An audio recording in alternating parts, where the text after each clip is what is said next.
আসসালামু আলাইকুম। রাজনীতিবিদদের কাছে রাষ্ট্র একটা খেলনা। এ কথাটা বলার কারণ হলো, গণ অভ্যুত্থানের পরে আমাদের রাষ্ট্র কাঠামো কীভাবে আরও শক্তিশালী করা যায়, এই জন্য আমরা সংস্কার কমিশন গঠন করি। সেই গঠনে আমরা প্রত্যেকটা রাজনৈতিক দলের কাছে প্রস্তাব পাঠানো হয় যে রাষ্ট্রকে কীভাবে শক্তিশালী স্বৈরাচার মুক্ত রাখা যায় সেই বিষয়ে প্রত্যেকটা রাজনৈতিক কাছে প্রস্তাব পাঠায়, কিন্তু সেখানে কেউ একমত হতে পারছে না। যেখানে রাষ্ট্র নিয়ে আমাদের চিন্তা ভাবনা করা উচিত, তা না করে আমরা যার যার দলকে প্রাধান্য দিচ্ছি। আসসালামু আলাইকুম। রাজনীতিবিদদের কাছে রাষ্ট্র একটা খেলনা।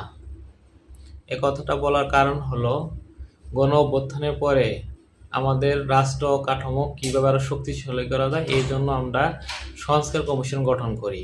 সেই গঠনে আমরা প্রত্যেকটা রাজনৈতিক দলের কাছে প্রস্তাব পাঠানো হয় যে রাষ্ট্রকে কীভাবে শক্তিশালী স্বৈরাচার মুক্ত রাখা যায় সেই বিষয়ে প্রত্যেকটা রাজনৈতিক কাছে প্রস্তাব পাঠায়, কিন্তু সেখানে কেউ একমত হতে পারছে না। যেখানে রাষ্ট্র নিয়ে আমাদের চিন্তা ভাবনা করা উচিত, তা না করে আমরা যার যার দলকে প্রাধান্য দিচ্ছি।